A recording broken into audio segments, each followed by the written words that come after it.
bilang Kristiyano,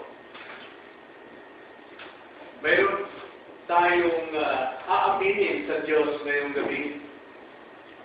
At ito ay ating makikita sa 1 Corinthians chapter 6, verses 19 to 20. Bilang Kristiyano na inubos ng ating Panginoon at sumampalataya kay Kristo na ating tagapagligtas, ayon sa mga talatang ito, mayroon tayong aaminin sa Diyos ngayong gabi. 1 Corinthians chapter 6, verses 19 to 20. O hindi ba ninyo nalalaman na inyong katawan ay templo ng Espiritu Santo na nasa inyo, na tinanggap ninyo mula sa Diyos, at kayo ay hindi sa inyong sarili, sapagkat kayo'y binili sa isang halaga, kaya duwalatin ninyo ng inyong katawan ang Diyos. Tayo muna namin.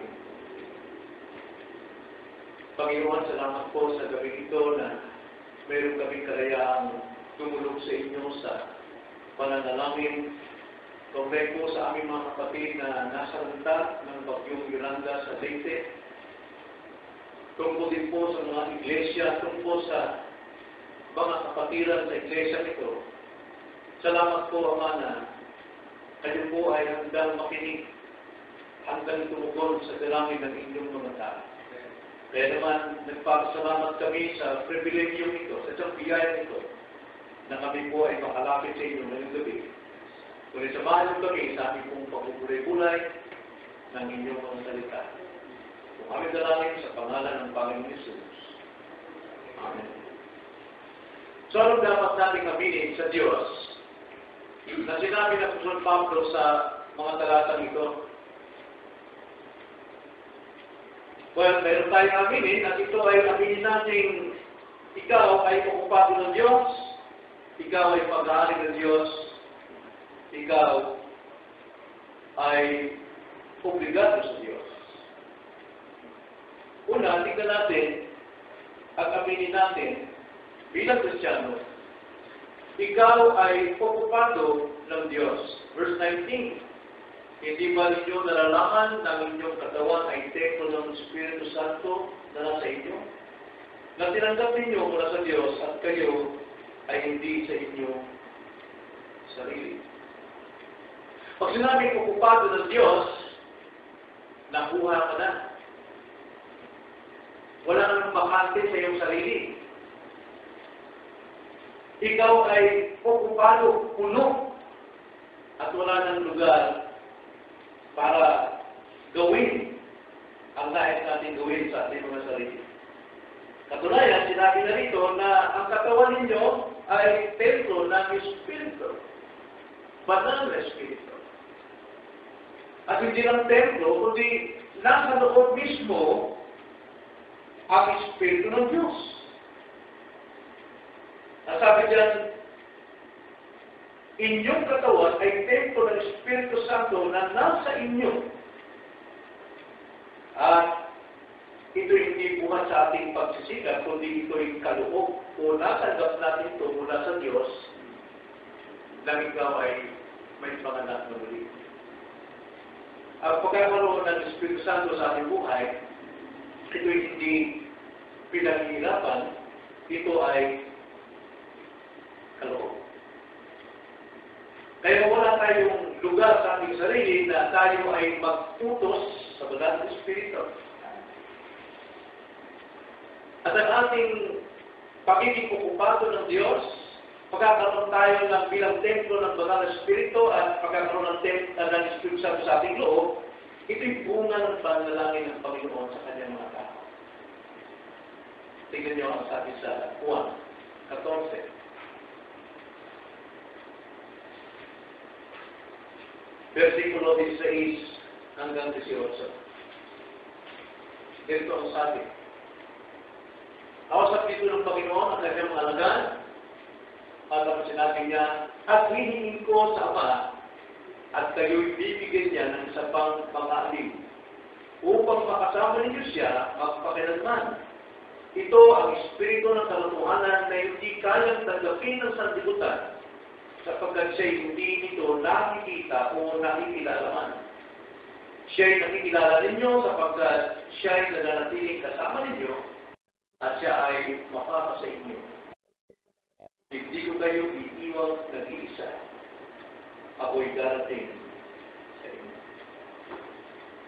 Now, ang pagkakatanggap natin ng Espiritu ng Diyos at pagiging tempo natin ng Espiritu ng Diyos at ang pananahan niya sa ating kalagitnaan ng Espiritu ng Diyos, kalooban ito ng Diyos sa pagitan ng panalangin ng ating Panginoon, Jesu Cristo.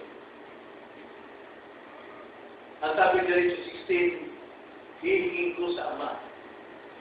Kahilingan ito ng Panginoon, mismong nananalangin siya para sa atin, upang tayo'y pagkalooban ng mga aliw.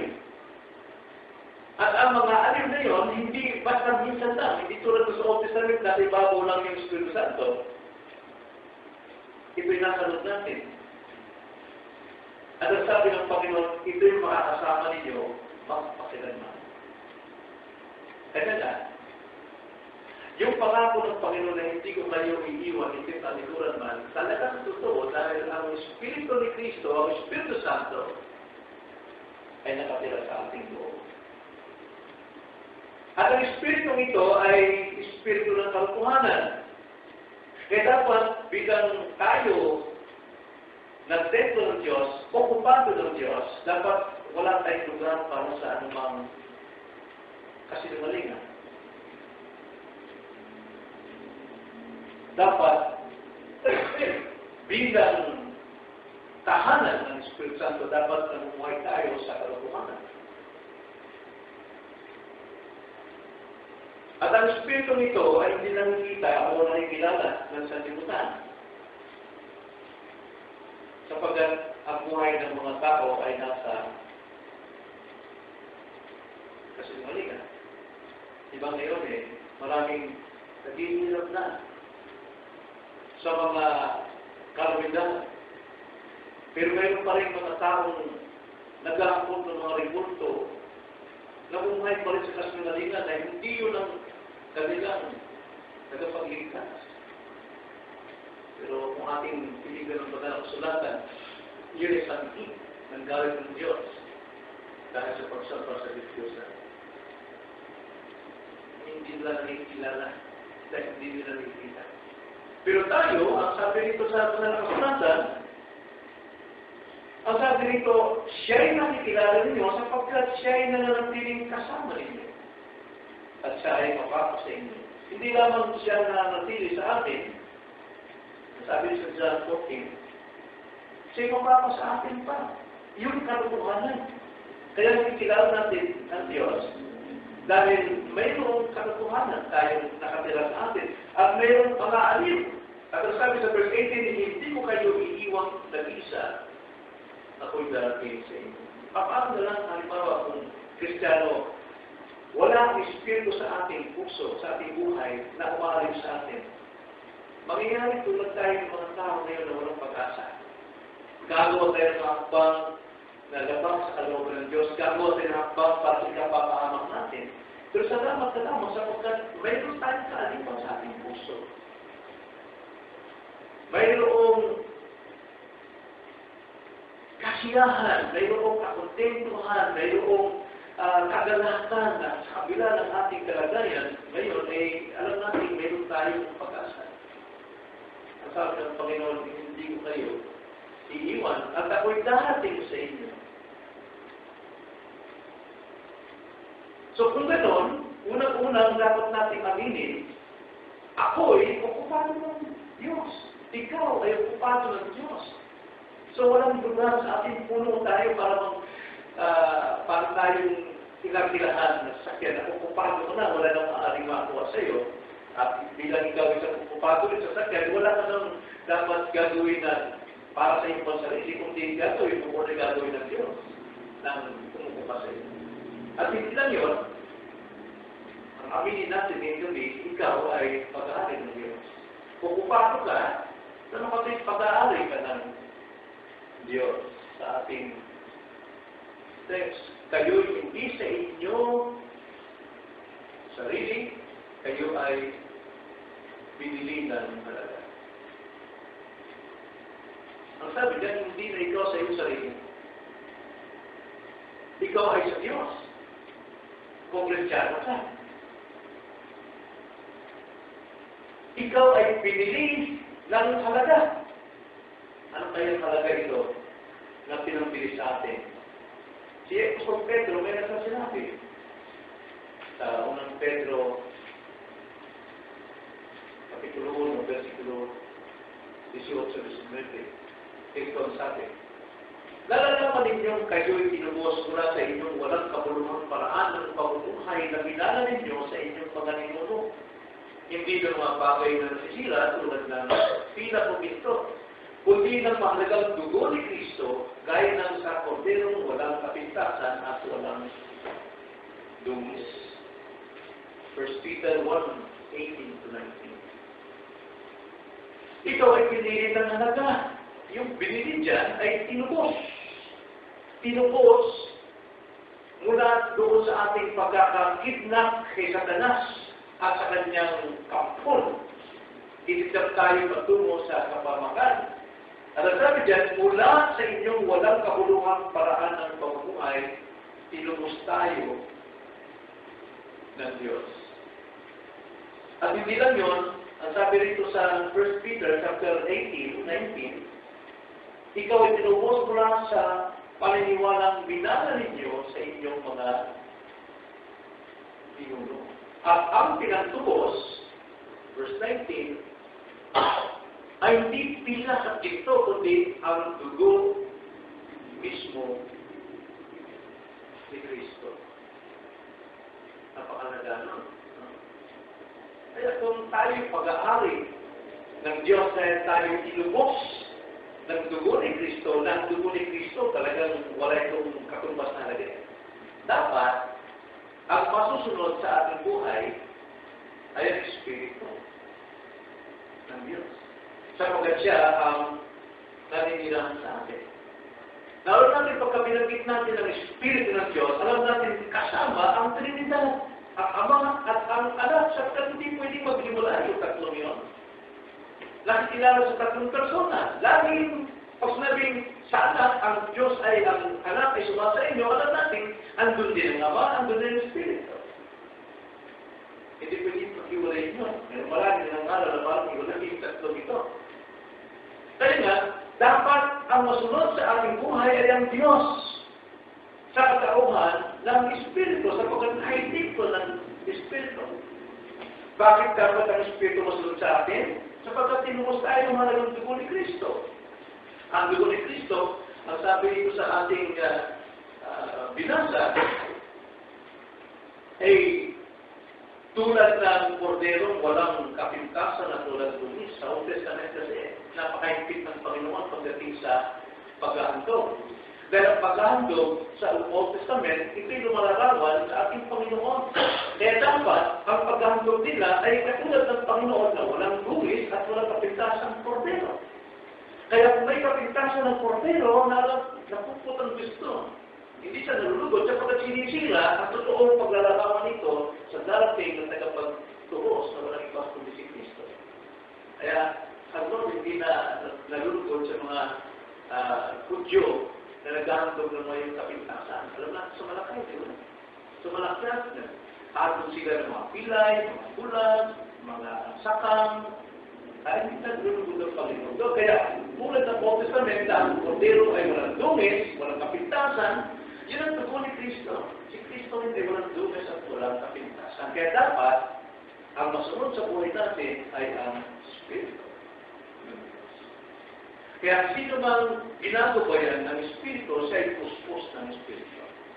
Kumaraw, kung sinabi natin puspos ng Espiritu, tangyan, yung mahusay puporma, mahusay bawin, di ba? Mahusay mag-preach, puspos ng Espiritu. Pero ibig sabihin ng puspos ng Espiritu, buhay natin ay nasa gabay ng Espiritu. Mayroong direksyon ng Espiritu. Dapat miniwalay sa duwa ng sarili. So dahil una, dapat natin aminin tayo okupado ng Diyos, aminin din natin tayo pag-aari ng Diyos. At dahil tayo okupado pag-aari ng Diyos, ikatlo, dapat aminin mong ikaw ay obligado sa Diyos.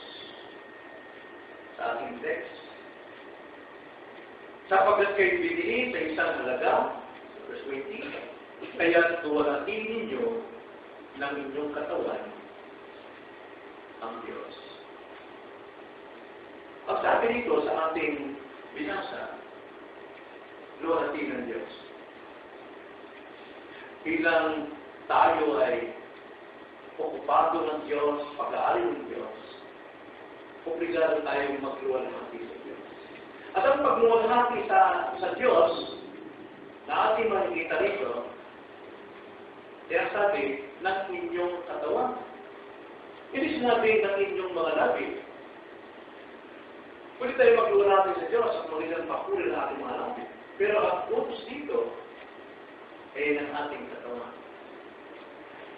Pag sinabing, luwalhatiin ninyo ng inyong katawan ng Diyos, na alam natin ang katawan natin, templo ng Espiritu. At ang Espiritu ay nasa loob natin. Kaya hindi natin pwedeng gamitin ang ating katawan sa mga pansanlibutan at makasalanang bagay. Hindi natin pwede ang gawin.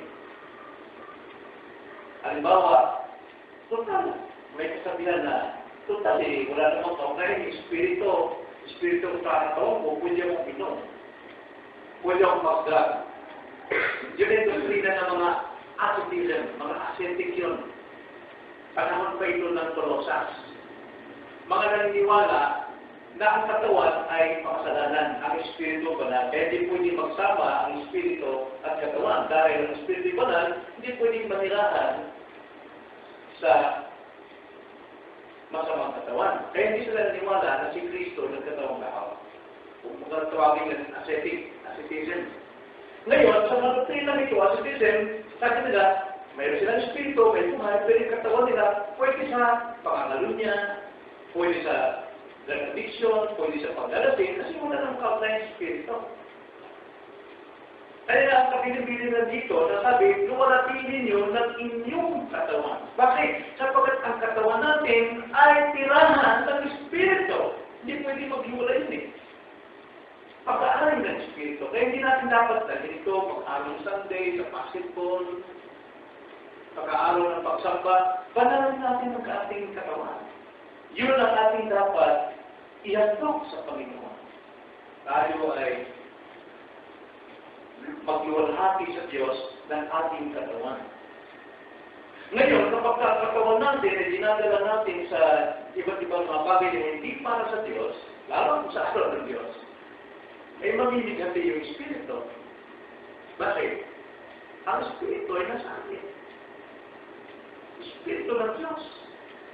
Sabi na sa Romans 8:15 hanggang 16, the Spirit bears witness with our spirit that we are children of God. Ang Espiritu mismo ng Diyos nagpapaluto ng ating Espiritu na kaya anak ng Diyos.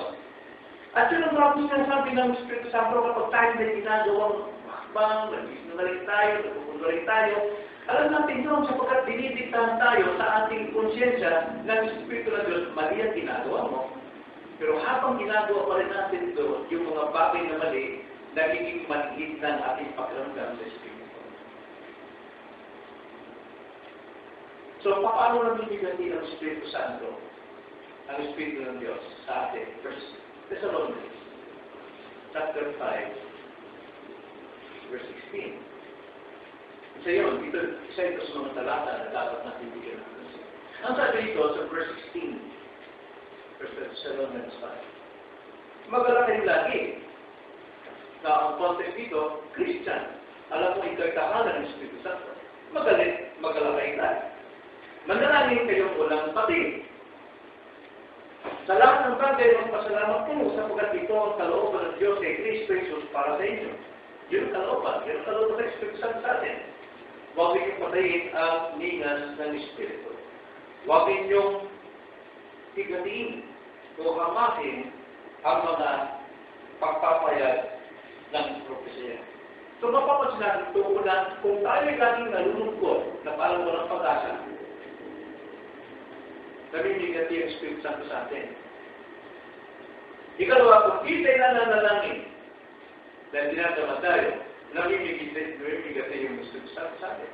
Kung hindi tayo nagpapasalamat sa lahat ng bagay, maging sa mga kalamidad na yan, alam natin ang Diyos ang may control, may tayo na siya, pasalamatan natin ang Diyos. Namimigati natin ang ating Banal na Espiritu. At kung hindi tayo tumatanggap ng pangangaral, kung may reklamo tayo, o binibiro natin, o pinagtatawa na natin ang preaching, namimigati ang Espiritu Santo. Kaya, sa pamamagitan ng ating katawan, kung naluwalhati natin sa ating mga kilos, pananalita, naluwalhati ang Espiritu ng Diyos sa ating buhay. Kaya nga, katawan na sinabi.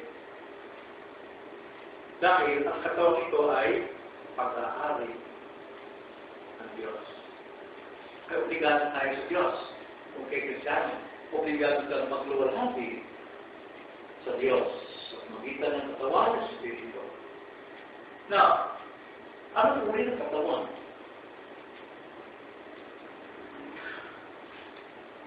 Para sa magluwalhati sa Diyos. Katawang buhay. Noong araw, pagka sinasakripisyo ang tupa, pinapatay. Di ba? Pinapatay. So, wala nang magawa yung kordero. Pero yun ay tinupad ng ating Panginoon. Si Kristo mismo ang namatay para sa atin upang tayo ay hindi mamatay, kundi tayo mabuhay. Kaya nga sa ating paghahantog sa Panginoon ng ating katawan, hindi dapat patay, kundi buhay. Hindi patay sa kasalanan, kundi buhay sa Espiritu. Dahil tayo templo na Espiritu. Dapat natin masabing buhay ang ating pagsamba. Romans 12, verse 1 and 2. Napakaganda nito, no? Sabi dyan, kaya lang mga kapatid, isinasama mo sa inyo, alam sa mga kamabagan ng Diyos, na inyong ialay ang inyong mga katawan na isang handog lubuhan. Banal, nag-asyasya sa Diyos, na siya ninyong makatuwiran ng paglilingkod. Huwag ninyong tularan ng sanlibutan ito, kundi magbago tayo sa pamagitan ng pagbabago ng inyong pag-isip, upang mapatunayan ninyo kung alin ang mabuti. Dalawa, mapatunayan ninyo kung ano yung kasiyasiya. Katlo, at mapatunayan ninyo lumos kung anong kalooban ng Diyos. Ang sabi dyan, buhay. Anong pinapakita rito sa verse 1? Di ba't nananawagan si Pablo rito? Nangangarap siya rito. Nananawagan siya sa mga nakikinig. Mga buhay. Kaya nga, bilang pagkahandog ng ating katawan, dapat buhay, nakikinig sa pangangaral ng mga naral. Pinapakinggan ang pananawagan ni Pablo at pinapakinggan ang kahabagan ng Diyos. Alam-alam sa kahabagan ng Diyos, ialay ninyo ang inyong katawang buhay. Pinapakinggan eh. Kaya ibig sabihin ng buhay na katawan, nakikinig. At kung nakikinig, napapakinggan yung panawagan, yung preaching, at saka yung kahabagan ng Diyos, anong kasunod nun? Ano dapat gawin ng isang Kristiyano kapag nakakapakinig ng mensahe? Anong dapat? Isabuhay. Not hearers of the word, but doers. Kaya, ikalawa, ang isang katawan na buhay, nagsasabuhay ng kanyang nakapakinggan. Kaya sabi sa verse 2, may utos eh, huwag ng nalimutan. Dapat nagsasabuhay. Doon pa lamang sa verse 1 eh, ano pagsasabuhay ng paghandog ng katawang buhay? Dapat banal. Dapat kasiya-siya sa Diyos. At naglilingkod. Paano maglingkod? Verse 2, huwag tularan ang sanlibutan nito. Yan ang gawain ng mga buhay. Kaya nga si Kristo ang namatay para sa atin, para tayo ay buhay na maglilingkod sa Diyos. Yun ang una, huwag tularan ng sanlibutan ito. Anong ginagawa ng sanlibutan? Hindi tulad ng ginagawa natin. Hindi malagas sa kanilang pagsamba, hindi malagas sa kanilang panalangin, hindi malagas sa kanilang pagbabasa. At ang alam nila, tulad ng Duterte, inaatulad yung tao sa Tacloban na walang Diyos. Yun ang gawa ng sanlibutan. Huwag tularan. Ikalawa, ang sabi na, kung huwag tularan, ano dapat gawin? Kundi, magbago tayo sa magitan ng pagbabago ng inyong pag-iisip. Na buhay lang yung nagbabago ng pag-iisip. Hindi patay. Nagsasagawa. Nagsasabuhay. Now, bakit daw magbago tayo ng pamagitan ng pagbabago ng ating isip? Mayroong dalawang dahilan. Sa mga preacher, alam natin yan. May dahilan Kasi nagsisimula sa salita ng okay. Bakit daw kailangan magbago tayo ng ating pag-iisip? Unang-una dyan, upang mapatunayan ninyo kung alin ang mabuti. Hanggang hindi tayo nagbabago ng ating isipan, hanggang hindi tayo nagsisi sa ating mga maling takbang, hindi natin malalaman kung alin mabuti. Diba? Hindi natin malalaman kung alin mabuti. So, ang sabi dyan, bilang buhay na katawan, makinig tayo sa pangaral, panawagan ng mga ngaral, dahil tinuro ni Paborito Karatabe ng Diyos, ngayon naman, isang buhay ang napakinggan. Paano? Magbago ng pag-iisip. Ano ba yung mali nating kaisipan, ipagbuhin na natin ito? Sapagkat, kung hindi tayo magbabago, hindi natin malaman kung ano yung mabuti. Ano yung totoo? Mabuti. Akala natin, mabuti pa yung ginagawa natin, pero hindi pala totoo. Pero noong magbago ka ng pag-iisip, dahil napakinggan mo ang mensahe ng mga ngaral tungkol sa kabalan ng Diyos, nalaman mo kung ano yung mabuti. Yung pag-aaral natin. Kahit mabuti. At hindi lang yun. Ano ba yung dapat malaman? Hindi lamang ang mabuti, kundi kasiyasiya. At lubos na kalooban ng Diyos. Yung kasiyasiyang lubos na kalooban ng Diyos, hindi natin malalaman yan hanggang hindi tayo nagbago ng ating isipan. Hanggang tayo'y patay sa kasalanan. Hanggang gumagawa tayo ng patay na gawain ng sanlibutan at hindi tayo magbago ng ating isipan, hindi natin malalaman kung ano yung kasiyasiya at lubos na kalooban ng Diyos. Maraming nananalangin, turuan doon silang malaman ang kalooban ng Diyos. Ang sabi dito, magsisi ka lang magbago ka ng yung pag-iisip at yung bibigay ng Panginoon at mapapatunayan kung ano yung kasiyasiya at lubos na kalooban ng Diyos. So yun ang ating dapat aminin. Aminin natin bilang Kristiyano at tatlong bagay na ito. Una, aminin mong ikaw ay okupado ng Diyos. Ikalawa, aminin mong ikaw ay pag-aari ng Diyos. Aminin mong ikaw ay obligado sa Diyos. Obligado ano? Magluwalhati sa paraan ng katawan ng buhay. Paano masabi buhay? Nakikinig at nagsasabuhay ng kanyang napapakinggan. So ito yung ating pag-pray sa ating mga sarili at ipag-pray natin sa bawat miyembro ng iglesia. Malaman ang bagay nito dapat nila maamin sa kanilang mga buhay. Tayo na lang. Panginoon, salamat po sa inyong mga sarili.